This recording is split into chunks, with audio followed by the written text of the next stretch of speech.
Tonight, our filmmaker, one of the leading German filmmaker, our answer to Truffaut and all these other guys, we have all forgotten about it. She started as an actress actually, and Fassbinder was, and then, but she was lucky to get away from this part of, because I heard it was not such an easy way to live there, and started to do her own films. One of her first, Lost Anna of Katharina Blum, and but many others are following. I only know the German title, but help me, Die Bleierne Zeit. What is that in English? Please tell us. We saw it. Blei? Bleierne Zeit, that was like our feeling, life feeling at a certain time. It was a very, very good title. But also the Jahrestage, from a very Uwe Johnson, one of our great writers, was in New York, you know, German person in New York. But lately she became very well known with the Rosenstraße, the Rosen Street, and everybody who has seen this, he saw it last time when she was here, knows it was very thorny roses in this movie.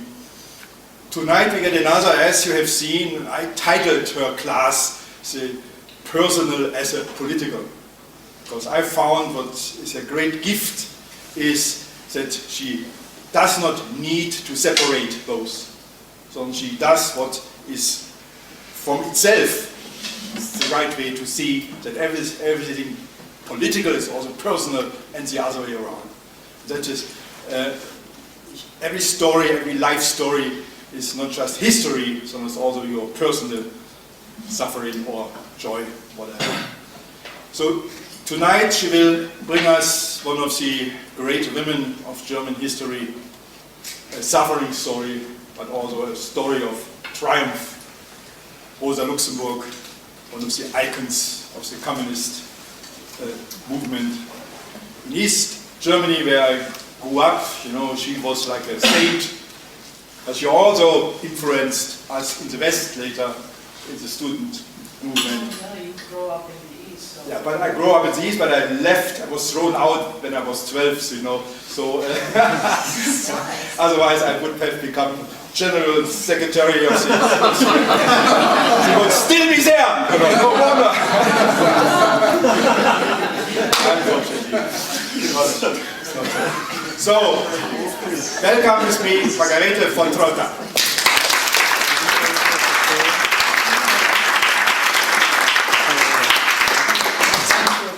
I felt that he's very familiar with my work. Thank you. But he invites me nevertheless. No, that was a joke. No, Rosa Luxemburg. That was the first, it was the last project of Fassbinder before he died. And when he died, the producer came up to me saying that I have to do it. And in the beginning I was very hesitating because I felt as a robber or of a dead man. But then we were friends, Fassbinder and me, and so the producer said he would be delighted to know that you do it. And Rosa Luxemburg would be even more delighted because you're a woman, so you have to do it. So he took me by my female and political also responsibility. And so I said, but I can't use his because he already wrote the script together with Peter Nadesan. He wrote with him or for him several scripts before. And I said, but I can't take the script of them. I have to find my own way and my own interest in her and what it's for me, what is true. I knew her already from the student rebellion, and all the students were carrying around all these posters, and she was the only woman in between, and she was always so sad looking.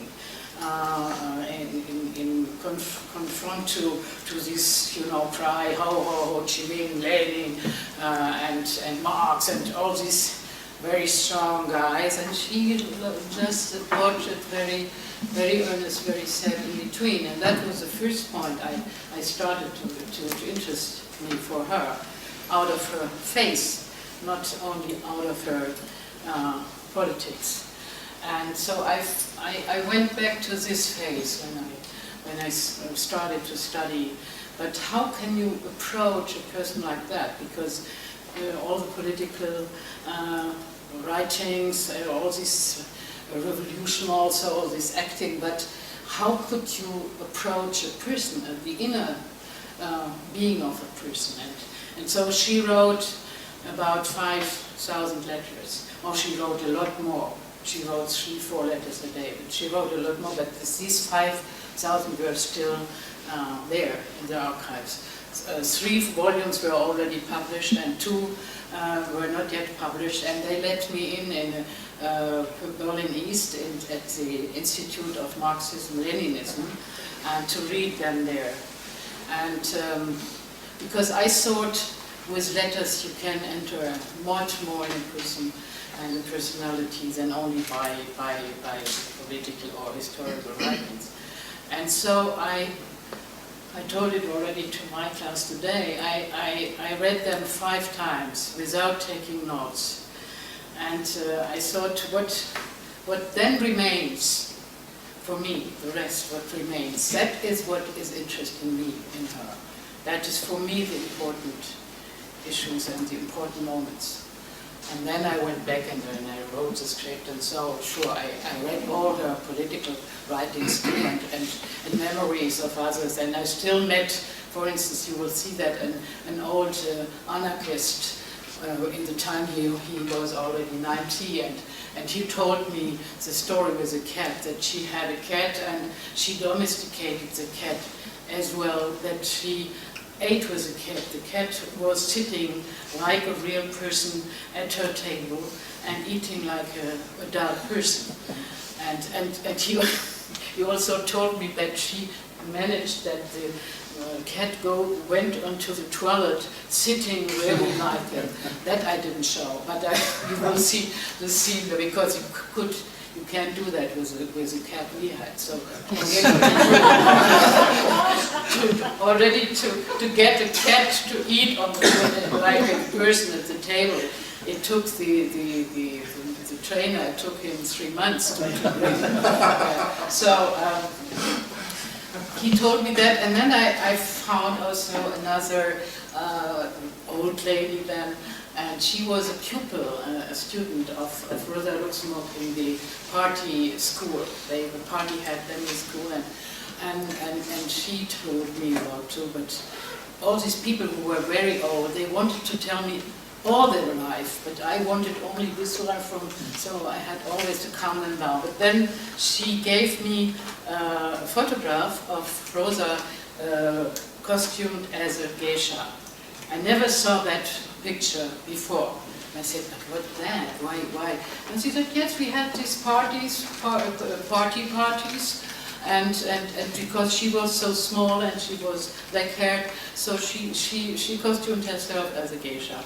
And so you will see in one scene when the last of the year of the last century to the 19th century, 20th century, I show this fest, Silvester Fest, no? How do you say that in English? New Year's Eve. Yeah, New Year's Eve, I show that, and there she is as a geisha. And so that was the 2 points you never heard perhaps in other biographies, but they are true, didn't invent them. What I wanted, I don't want to tell you what person she is, you know all her importance and her, just that I tried to bring out also her side of a woman and her very sensitive side of loving nature, loving animals, also very vulnerable part of her, because normally she is the one she was, and she was very, very strong, and she